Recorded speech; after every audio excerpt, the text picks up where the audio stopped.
कोटा के सांगोद में ऊर्जा मंत्री हीरालाल नागर बुधवार को सांगोद क्षेत्र के एक दिवसीय दौरे पर रहे। इस दौरान उन्होंने विभिन्न विकास कार्यों का जायजा लिया, जन संवाद किया और सांगोद के सुप्रसिद्ध गणेश कुंज मंदिर पहुंचकर विघ्नहर्ता भगवान श्री गणेश की विशेष पूजा अर्चना और महाआरती में सम्मिलित हुए। यह विशेष कार्यक्रम प्रधानमंत्री नरेंद्र मोदी के सफल नेतृत्व और निर्वाचन के 12 वर्ष पूर्ण होने के उपलक्ष्य में आयोजित किया गया। मंदिर में पूजा अर्चना के बाद ऊर्जा मंत्री ने ईश्वर से प्रधानमंत्री मोदी की दीर्घायु, उत्तम स्वास्थ्य और देश प्रदेश की सुख समृद्धि की उन्नति तथा खुशहाली की कामना की। इस पावन अवसर पर जिला प्रमुख मुकेश मेघवाल, प्रधान जयवीर सिंह, अमृत कुआ, उप प्रधान ओम नागर अड़ूसा आदि मौजूद रहे। धार्मिक अनुष्ठान के बाद उपस्थित जनसमूह को संबोधित करते हुए ऊर्जा मंत्री हीरालाल नागर ने प्रधानमंत्री नरेंद्र मोदी के राष्ट्र के प्रति समर्पण की प्रशंसा की। उन्होंने कहा कि ईश्वर प्रधानमंत्री मोदी को और अधिक सामर्थ्यवान और क्षमतावान बनाए, जिससे वे देश को विकास के नए शिखर पर ले जा सकें। पीएम मोदी ने अपना सब कुछ राष्ट्र के नाम कर दिया है। उनकी राजनीति परिवार आधारित नहीं बल्कि राष्ट्र आधारित है, जिससे हम सभी को सीखने को जरूरत है। मंत्री नागर ने कहा कि आज भारत की वैश्विक साख तेजी से बढ़ रही है। मेक इन इंडिया, अयोध्या में भव्य राम मंदिर का निर्माण और धारा 370 की समाप्ति जैसे ऐतिहासिक फैसले इसे नेतृत्व की देन है। जब पूरी दुनिया आर्थिक तंगी के दौर से गुजर रही है, तब भी भारत की जीडीपी लगातार बढ़ रही है। प्रधानमंत्री की जन कल्याणकारी योजना समाज के हर वर्ग, विशेषकर गरीब, युवा और महिलाओं को सशक्त कर रही है। उन्होंने कामना की है कि वर्ष 2047 तक भारत एक पूर्ण विकसित राष्ट्र और विश्व गुरु बनकर उभरे। ऊर्जा मंत्री ने क्षेत्र में स्वच्छता अभियान को गति देने के लिए सफाई व्यवस्था का औचक निरीक्षण किया और आमजन को प्रेरित करने के लिए मंत्री नागर ने स्वयं तगारी और फावड़ा उठाकर सफाई की और श्रमदान किया।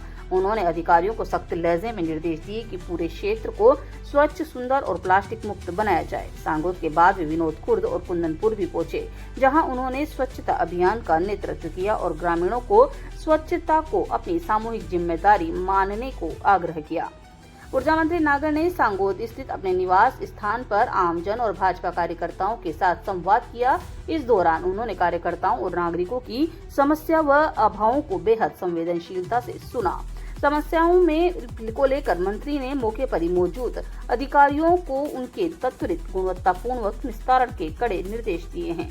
विनोद खुर्द के दौरान ऊर्जा मंत्री ने बिजली विभाग के जीएसएस का औचक निरीक्षण किया। जीएसएस परिसर में नवनिर्मित सीसी ब्लॉक के बीच उगी घास को देखकर मंत्री ने गहरी नाराजगी व्यक्त की। उन्होंने मौके पर मौजूद एक्सआईएन सुरेश सेडवाल को कहा कि सीसी निर्माण के बाद भी घास उगना गंभीर तकनीकी खामी को दर्शाता है।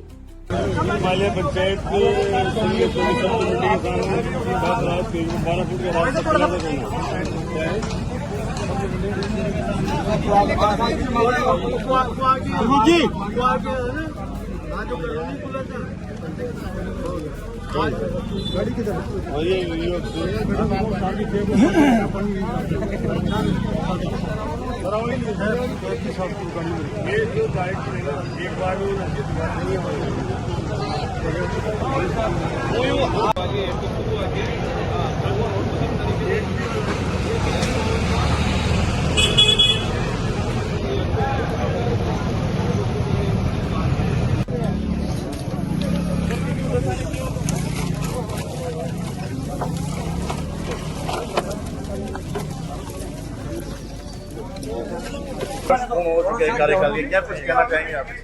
देखिए, हमारे देश के यशस्वी प्रधानमंत्री नरेंद्र जी मोदी के निर्वाचित ऐसे प्रधानमंत्री हैं पहले, जिन्होंने 12 वर्ष पूर्ण किए हैं और इस 12 वर्ष पूर्ण होने पर हम सभी इससे हमारी सांस्कृतिक धरोहर है भारत, और इस पर हर मंदिरों पर सभी जगह पे पूजा अर्चना करके और ईश्वर से प्रार्थना करिए कि माननीय नरेंद्र जी मोदी की दीर्घ आयु हो और उन्हें लगातार भारत का नेतृत्व करने की क्षमता प्रदान करें। और जिस तरह से भारत नरेंद्र जी मोदी के नेतृत्व में एक मजबूत देश बनकर के उभरा है, उन्होंने चाहे वो हमारे गरीबों के लिए उत्थान की योजनाएं चलाई हो, चाहे वो युवाओं के लिए योजनाएं चलाई हो, निरंतर हमारा देश कैसे आगे बढ़े, इसके लिए मेक इन इंडिया से लेकर के और देश में हमारी सांस्कृतिक धरोहर राम मंदिर का निर्माण और 370 हटाना, विदेशों में जिस तरह से भारत की साख बढ़ाना और जिस तरह से हमारा देश निरंतर प्रगति कर रहा है।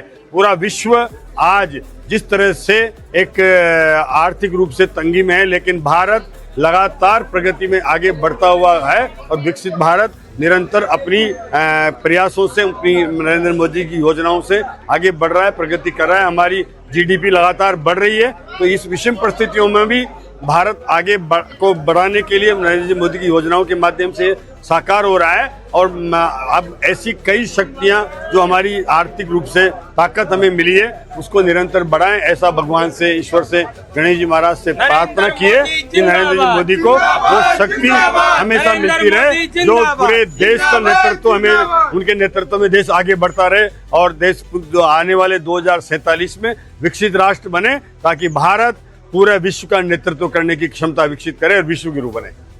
नरेंद्र मोदी जी इतनी उम्र में इतने एक्टिव नजर आते हैं, तो लोगों को और युवाओं को क्या चीजें सीखनी चाहिए उनसे? देखिए, उनसे ये सीखना चाहिए कि उनका जिस तरह से राष्ट्र के प्रति समर्पण है, नरेंद्र जी मोदी का एक ही ध्येय है कि मैं मेरे राष्ट्र के लिए समर्पित रहूं। उनका कोई पारिवारिक पृष्ठभूमि जो भी देखते हैं हम जिस तरह से है, कोई परिवार का आगे बढ़ाना से लेकर के किसी को कोई जहाँ है वहीं है। और ये पहले ऐसे राजनीतिक रूप से नेता हैं जो परिवार के लिए काम नहीं करके और केवल राष्ट्र के लिए काम कर रहे हैं। और भारतीय जनता पार्टी वही पार्टी जो पारिवारिक रूप से किसी को संशय नहीं देती है। बाकी सब जितने राजनीतिक दल पारिवारिक हैं, लेकिन भारतीय जनता पार्टी ऐसे राष्ट्रीय विचारों के साथ आगे बढ़ करके और नए लोगों को नेतृत्व देने का काम करती है। इसलिए हमारे देश के प्रधानमंत्री जी से हमें सीख लेनी चाहिए कि उनकी जो क्षमता है वो हर व्यक्ति उनसे सीख करके राष्ट्र के प्रति समर्पण होकर के और उसको आगे बढ़ाने का काम करे।